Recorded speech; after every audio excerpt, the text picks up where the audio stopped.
Hello dear students. जैसे कि मैंने आपको पिछले टॉपिक में पढ़ाया था एक्टिव पैसिव, तो आज भी मैं आपको वही रिवीजन कराने वाला हूं क्योंकि कुछ बच्चे अभी भी मिस्टेक कर रहे हैं एक्टिव पैसिव में।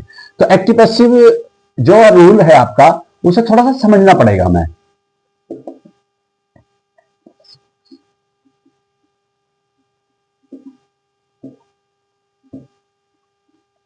एक्टिव एंड पैसिव वॉइस ये ग्रामर का सबसे इंपॉर्टेंट रूल होता है इसका।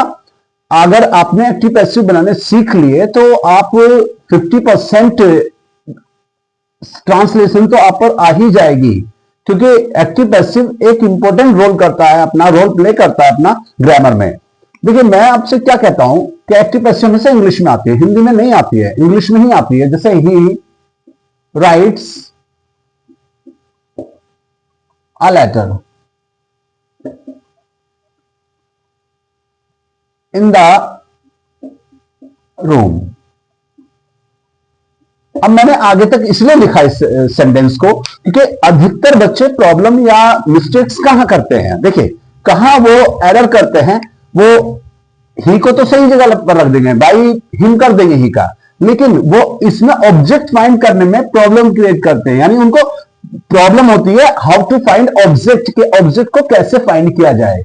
सबसे बड़ी दिक्कत हमें यहीं पर आती है। कुछ बच्चे इन द रूम से सेंटेंस बना देते हैं, जबकि ये गलत है। इन द रूम तो इसमें है ही नहीं। मैं पिछली वीडियो में मैंने आपको बताया था कि एक्टिव पैसिव में सबसे ज्यादा इंपॉर्टेंट रोल जो प्ले करता है वो होता है object.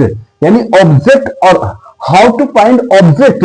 It is very easy, yes it is very easy to find object in the sentence. अब आप कहेंगे कैसे, your question is how. Then मैंने आपसे कहा था कि मेन वर्ब के जो नेक्स्ट वर्ड होता है 90% सिचुएशन में, बल्कि 100% सिचुएशन कहूंगा कि मेन वर्ब, जो मेन वर्ब होती है आपकी एक्शन वर्ड जो होता है, उससे अगला शब्द जो होता है वो हमारा ऑब्जेक्ट होता है। The next word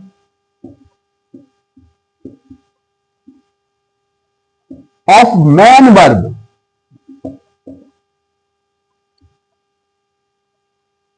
the next word of main verb, main verb से अगला शब्द जो होगा वो ऑब्जेक्ट होगा। It will be object, yes. अब जैसे अ लेटर है, अ letter,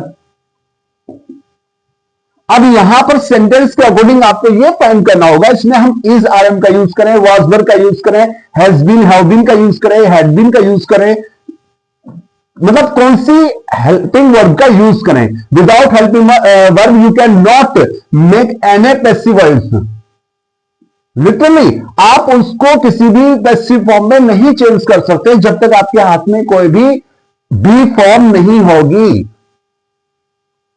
is are am was verb या बी फॉर्म भी हो वो नहीं होगी, आप उसको पैसिव में चेंज नहीं कर सकते। It is true, try to understand, it is very easy, बहुत आसान है। बस थोड़ा सा आपको इसके फॉर्मूले पर काम करना होगा। यानी पैसिव वॉइस में अब ये पर जो सेंटेंस है ये जा रहा है प्रेजेंट इंडेफिनिट में, एस लगा हुआ है ना। He writes a letter in the room. अब यहां राइट्स आ रहा है तो ये प्रेजेंट इंडेफिनिट में जा रहा है। According to rule present indefinite की जो पैसिव वॉइस है वो is are am third form में जाती है, right. Then we can write it a letter is. अब यहां पर राइट की थर्ड फॉर्म आएगी रिटन।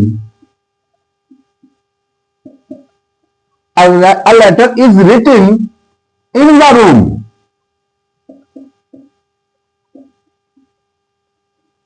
और by him। अगर आप इसको थोड़ा सा ध्यान से समझ लेंगे, वीडियो को रोक रोक कर देखिए आप, मैं समझता हूं आप एक्टिव पैसिव बनाने सीख जाओगे। आप लैंग्वेज बेस पर मत जाइए बिल्कुल भी। 12th क्लास तक के बच्चों से मैं यही कहना चाहूंगा कि वो बिल्कुल भी लैंग्वेज बेस पर ना जाए, क्योंकि लैंग्वेज बेस पर बच्चे और दूसरे प्लेटफॉर्म से लैंग्वेज सीख रहे हैं, मुझे कोई प्रॉब्लम नहीं है, आप सीखे, बट ग्रामर में और लैंग्वेज में बहुत अंतर है। तो इसलिए आप ग्रामर को लैंग्वेज की कंपैरिजन मत कीजिए ग्रामर से। A letter is written in the room by him. अब दूसरा सेंटेंस बनाता हूं मैं आपको।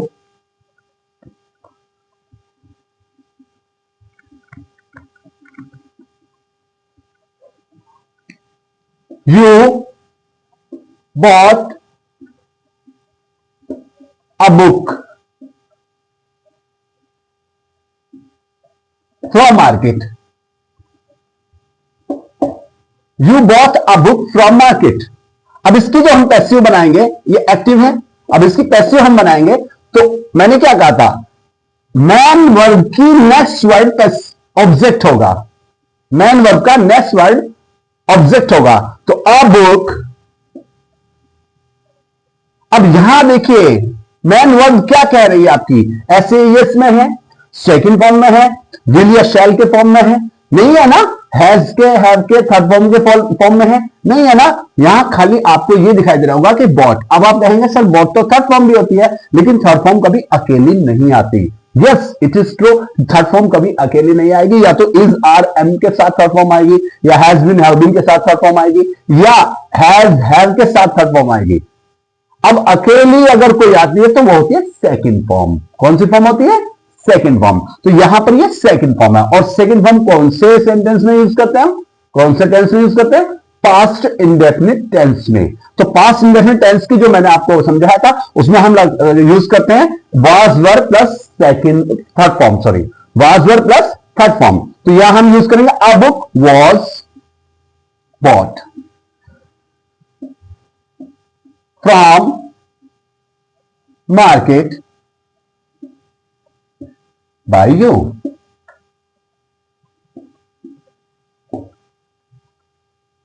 समझ में आ गया होगा। मतलब पैसिव में आपको सबसे पहले जो एक्शन करना होगा, अपना काम करना होगा, वो होगा ऑब्जेक्ट फाइंड करने का। ज्यादा कुछ मत कीजिए, पैसिव में सबसे पहले आप ऑब्जेक्ट फाइंड कीजिए, देन आप उसको तुरंत पैसिव में बनाना शुरू कर दोगे। आपने आ बुक कर दिया। चलिए कभी कभी निगेटिव भी आप कर लोगे, निगेटिव में भी कोई प्रॉब्लम नहीं, इंट्रोगेटिव में प्रॉब्लम आती है। इंट्रोगेटिव में लेकर चलता हूं आपको मैं, यहां तक समझ में आ गया होगा आपके। इंट्रोगेटिव की तरफ चलते हैं। इंट्रोगेटिव में हम क्या करते हैं,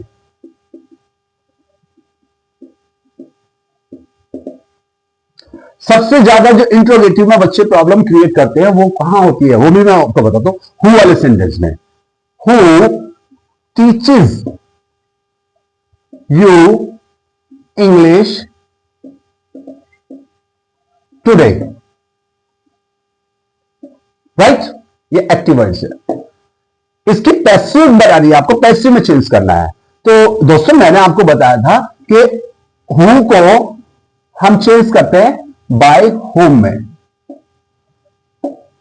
हु को चेंज किस में करेंगे, बाय होम में चेंज करेंगे। तो यहां हु को चेंज कर देंगे हम बाय होम,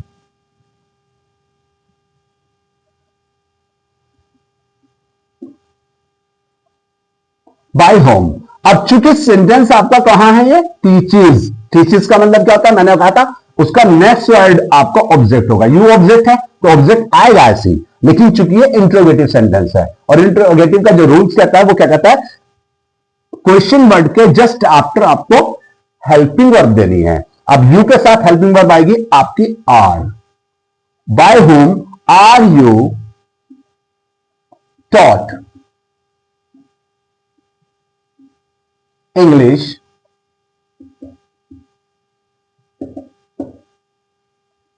टुडे। अब आप कहेंगे सर इसमें बाय whom, बाय तो आया नहीं कहीं पर भी, क्योंकि इसमें हु जो है वो सब्जेक्ट का ही काम कर रहा है, उसे हमने स्टार्टिंग में रख दिया। अब ये इंट्रोगेटिव यानी क्वेश्चन वर्ड भी है और सब्जेक्ट भी है। इंट्रोगेटिव में एक हु ऐसा वर्ड है जो सब्जेक्ट के साथ साथ इंट्रोगेटिव का यानी प्रश्न का वाचक शब्द का भी काम करता है, दोनों वर्क करता है। ये इंट्रोगेटिव का भी वर्क करता है और क्वेश्चन वर्ड सॉरी सब्जेक्ट का भी वर्क करता है। आगे चलते हैं, एक और है जिसमें आप बहुत ज्यादा मिस्टेक करते हैं, ये समझ लीजिए।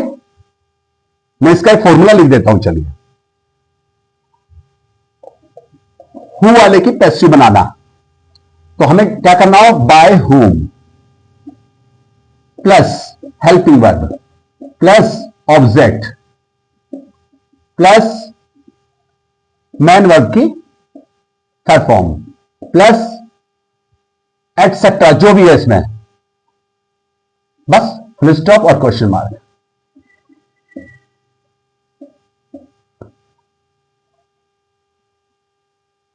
सिंपल, कुछ ज्यादा मेहनत करने की बात नहीं है, बस थोड़ा सा एक आपको कंसंट्रेशन क्रिएट करना अपना बस। चलिए एक और है जिसमें आप बहुत ज्यादा मिस्टेक करते हैं, उसका भी मैं समझा देता हूं आपको।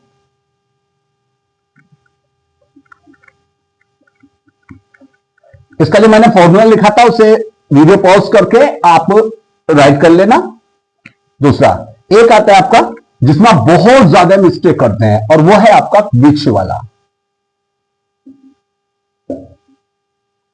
विच वाले में बहुत मिस्टेक करते हैं आप, जैसे which boy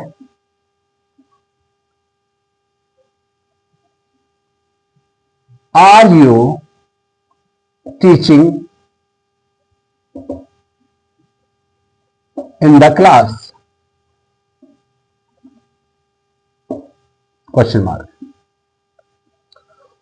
which boy are you teaching in the class.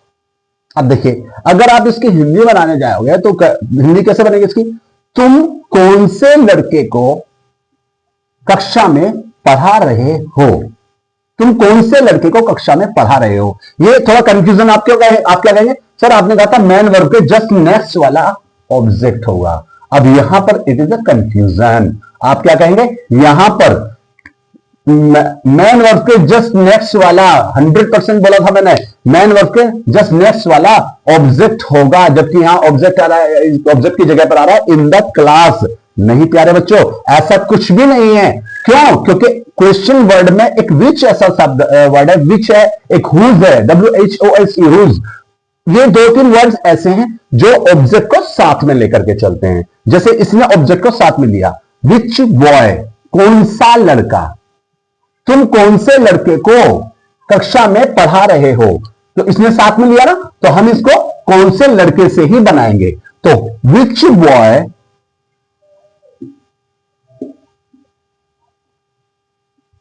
कौन से लड़के को तुम्हारे द्वारा पढ़ाया जा रहा है, is being taught in the class. अब यहां पर इसमें बाय यू,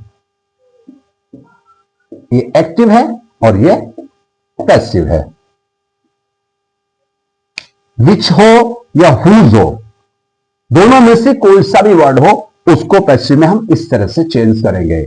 उम्मीद करता हूं आज की वीडियो आपको बहुत अच्छी लगी होगी, क्योंकि आप थोड़ा सा ध्यान से मन ला करके पढ़िए। यही एज है आपकी पढ़ने की, यही एज है आपकी सीखने की। आगे चल करके आपको इसी चीज के बहुत मोटे मोटे पैसे देने पड़ते हैं, लेकिन मैं यहां आपको अभी से ही इस चीज को बिल्कुल फ्री में सिखा रहा हूं। उम्मीद करता हूं ये वीडियो आपको बहुत अच्छी लगेगी। थोड़ा सा दिल से पढ़ना। Thank you so much.